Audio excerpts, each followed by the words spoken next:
প্রিয় শিক্ষার্থী বন্ধুরা, আজকে আমি আলোচনা করব সিভিল সার্জনের কার্যালয় বগুড়া কর্তৃক প্রকাশিত একটি নিয়োগ বিজ্ঞপ্তি নিয়ে। চলুন কথা না বেরিয়ে আজকের ভিডিওটি শুরু করি। এখানে মোট 5টি পদের বিপরীতে 155টি পদ সংখ্যা রয়েছে।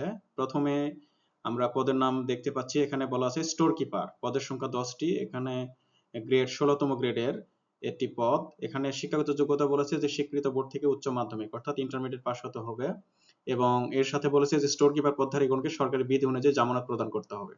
আর এখানে বলেছে বন্ধুরা যে 5টি পদে যে সকল জেলার প্রার্থীগণ আবেদন করতে পারবেন। এখানে মূলত শুধুমাত্র বগুড়া জেলার বাসিন্দা হতে হবে, তারা আবেদন করতে পারবে। আরেকটি বিষয় বলেছে যে শুধুমাত্র স্বাস্থ্য সহকারী যে পদটি রয়েছে সেখানে অবশ্যই সংশ্লিষ্ট উপজেলার ইউনিয়নের স্থায়ী বাসিন্দা হতে হবে, তবে সংশ্লিষ্ট সাবেক ওয়ার্ডের প্রার্থী অগ্রাধিকার পাবেন, অর্থাৎ সেই ওয়ার্ডে যদি কোনো শূন্য পদ থাকে তারা অগ্রাধিকার পাবেন, সেই কথা এখানে বলেছে।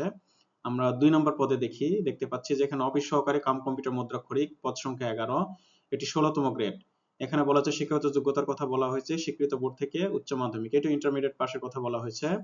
আর পাশাপাশি কম্পিউটার ব্যবহারের ক্ষেত্রে ওয়ার্ড প্রসেসিং বা ডাটা এন্ট্রি বা টাইপিং ইত্যাদি ক্ষেত্রে সর্বনিম্ন গতি আমরা প্রত্যেক পরীক্ষায় যেটি দেখি, প্রতি মিনিটে বাংলায় 20 শব্দ, ইংলিশে 20 শব্দ থাকতে হবে বা পারতে হবে। এরপরে 3 নম্বর বলেছে পরিসংখ্যানবিদ, পদের নাম, পদ সংখ্যা 6টি, এটি গ্রেড 14 গ্রেডের একটি পদ। এখানেও বলেছে শিক্ষাগত যোগ্যতা স্বীকৃত বিশ্ববিদ্যালয় থেকে পরিসংখ্যান অথবা গণিত অথবা অর্থনীতি বিষয়ে স্নাতক বা সমমানের ডিগ্রি থাকতে হবে, সাথে কম্পিউটার পরিচালনার দক্ষতা এবং ব্যবহার অভিজ্ঞতা থাকতে হবে। 4 নম্বর পদ হচ্ছে ড্রাইভার, এখানে পদ সংখ্যা হচ্ছে 5টি, এটি 16 গ্রেডের একটি পদ। এখানে শিক্ষাগত যোগ্যতা বলেছে স্বীকৃত বোর্ড থেকে জুনিয়র স্কুল সার্টিফিকেট, অর্থাৎ আমরা যেটি জেএসসি বলি বা অষ্টম শ্রেণী বলি, সেই বা সমমানের পরীক্ষায় উত্তীর্ণ হতে হবে, সেই কথাটি বলেছে। আর এখানে বলেছে যে হালকা গাড়ি চালানোর বৈধ ড্রাইভিং লাইসেন্স থাকতে হবে। আর অভিজ্ঞতা সম্পন্ন চালকগণ অগ্রাধিকার পাবেন, যাদের অভিজ্ঞতা রয়েছে তারা অগ্রাধিকার পাবেন। আমাদের শেষ 5 নম্বর যে পদ স্বাস্থ্য সহকারী, এখানে পদ সংখ্যা নিশ্চয়ই তুলনামূলক বেশি, 123টি পদ, এটি 16 গ্রেডের একটি চাকরি। এখানে বলেছে স্বীকৃত বোর্ড থেকে উচ্চ মাধ্যমিক সার্টিফিকেট বা সমমানের পরীক্ষায় উত্তীর্ণ হতে হবে। তো বন্ধুরা, আমরা আবেদনের শর্ত নির্দেশাবলী দেখে আসি। এখানে বলেছে যে 6/5/2026 তারিখে প্রার্থীর বয়স সর্বোচ্চ 32 বছর হতে হবে। এরপরে বলেছে যে আবেদনপত্র, লিখিত, মৌখিক, ব্যবহারিক পরীক্ষার প্রার্থী স্বাক্ষর অভিন্ন, অর্থাৎ 3টি পরীক্ষায় একই রকম স্বাক্ষর হতে হবে। কারণ অনেক সময় বলেছে অনেকে প্রক্সি দিয়ে থাকে, দেখেছে স্বাক্ষর ভিন্ন, সেক্ষেত্রে এই কথা বলেছে যে প্রক্সি এড়ানোর ক্ষেত্রে যে সঠিক আবেদনকারী যাতে হয়ে থাকে সেই জন্য স্বাক্ষরের বিষয়টি বলেছে। এরপরে বলেছে যে একই ব্যক্তি একাধিক পদে আবেদন করতে পারবেন না, শুধুমাত্র একটি পদে আবেদন করতে হবে। আর অফিস সহকারী কাম কম্পিউটার মুদ্রাক্ষরিক বা ড্রাইভার পদে লিখিত পরীক্ষা উত্তীর্ণ প্রার্থীদের নিয়োগ বিধি মোতাবেক প্র্যাকটিক্যাল পরীক্ষায় অংশগ্রহণ করতে হবে, অর্থাৎ ড্রাইভারদের ক্ষেত্রে প্র্যাকটিক্যাল আছে এবং অফিস সহকারী কাম কম্পিউটার তাদের প্র্যাকটিক্যাল পরীক্ষা রয়েছে। এই ব্যবহারিক পরীক্ষায় উত্তীর্ণ প্রার্থীরা শুধুমাত্র ভাই অংশগ্রহণ করতে পারবেন, সেই কথাই বলেছেন, মৌখিক পরীক্ষা অংশগ্রহণ। আর এরপরে কি বলেছে যে আবেদনকারীকে তার সকল অর্জিত শিক্ষাগত যোগ্যতার বিষয়টি আবেদনে উল্লেখ করতে হবে।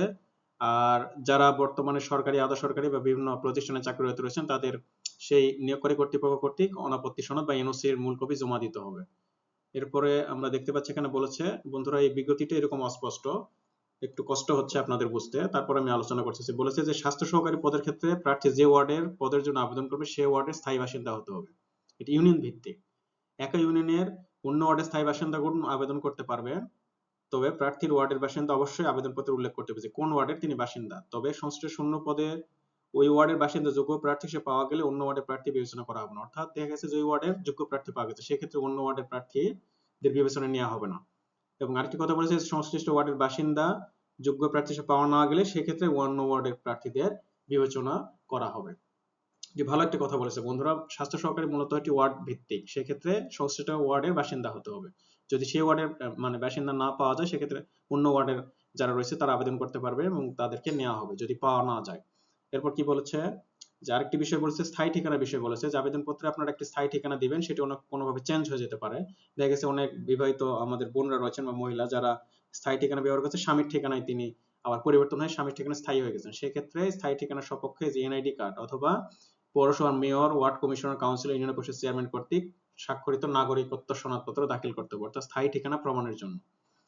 এরপরে আমরা আসি এই যে স্বাস্থ্য সহকারী শূন্য পদের তালিকার কথা বলেছে, আপনারা এটি জানতে পারবেন এই যে ওয়ার্ড, ইউনিয়ন, উপজেলা ভিত্তিক সিভিল সার্জন অফিস বগুড়াতে অথবা আপনার নিজ নিজ উপজেলায় যে হেলথ কমপ্লেক্স রয়েছে সেটিকে বলা হয় উপজেলা স্বাস্থ্য ও পরিবার পরিকল্পনা কর্মকর্তার কার্যালয়, অর্থাৎ উপজেলা স্বাস্থ্য কমপ্লেক্স আপনারা এই নোটিশ বোর্ডে দেখতে পাবেন যে শূন্য পদের সংখ্যা কতটি রয়েছে। এরপর কি বলেছে যে কোনো প্রার্থী যদি বিদেশি নাগরিককে বিবাহ করে সেক্ষেত্রে তিনি আবেদন অযোগ্য বলে বিবেচিত হবেন।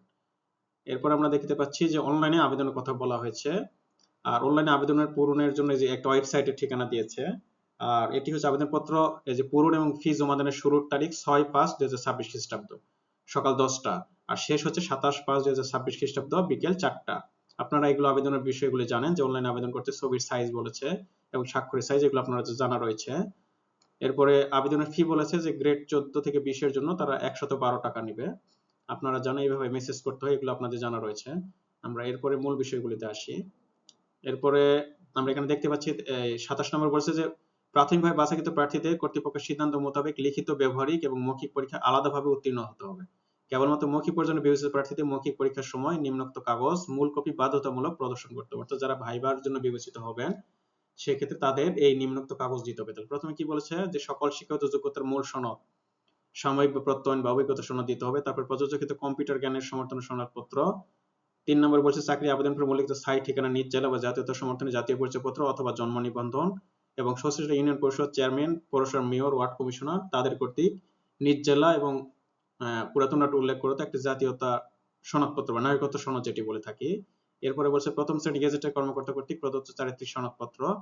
এরপরে বলেছে যারা মুক্তিযোদ্ধা কোটাধারী রয়েছে তাদের ক্ষেত্রে অবশ্যই এই মুক্তিযোদ্ধা সনদপত্র প্রমাণক লাগবে। তারপর শারীরিক প্রতিবন্ধী কোটাধারী যে সকল শিক্ষার্থী রয়েছে তাদের জন্য শারীরিক প্রতিবন্ধী সম্পর্কিত সনদ লাগবে। এরপর বিভাগীয় প্রার্থীদের ক্ষেত্রে যথাযথ কর্তৃপক্ষ কর্তৃক প্রমাণক, অর্থাৎ এই বিভাগে যারা অলরেডি চাকরি করছেন তাদের জন্য। এরপর কি বলেছে ডাউনলোডকৃত অ্যাপ্লিকেন্ট কপি এবং অ্যাডমিট কার্ডের সত্যায়িত কপি জমা দিতে হবে। 28 নম্বরে দেখতে পাচ্ছি বলেছে যে প্রার্থীকে লিখিত, ব্যবহারিক ও মৌখিক পরীক্ষায় অংশগ্রহণের জন্য কোনো দৈনিক ভাতা বা যাতায়াত ভাতা দেওয়া হবে না। এরপরে বলেছে ভেরিফিকেশনের বিষয়, অর্থাৎ সবকিছুতে পাশ করার পরে 3 ধাপে যারা পাশ করবেন তারপরে তাদেরকে একটা পুলিশ ভেরিফিকেশন রিপোর্টে ভালো পজিটিভ রিপোর্ট আসতে হবে, এবং সিভিল সার্জনের স্বাস্থ্যগত প্রত্যয়ন অর্থাৎ মেডিকেল টেস্ট আপনাদের পজিটিভ রিপোর্ট আসতে হবে। এবং আরেকটি বিষয় বলছে এখানে যে ডোপ টেস্ট করা হবে। ডোপ টেস্ট, আপনি মাদক সেবী কিনা সেক্ষেত্রে আপনাদের এটি টেস্ট করা হবে। যদি ডোপ টেস্টে আপনার পজিটিভ আসে অর্থাৎ আপনি মাদকাসক্ত পাওয়া যায় সেক্ষেত্রে আপনাদের নিয়োগ বাতিল বলে গণ্য হবে। আর আরেকটি কি বলেছে যে কোনো তদবির বা সুপারিশ প্রার্থীর অযোগ্যতা হিসেবে বিবেচনা করা হবে।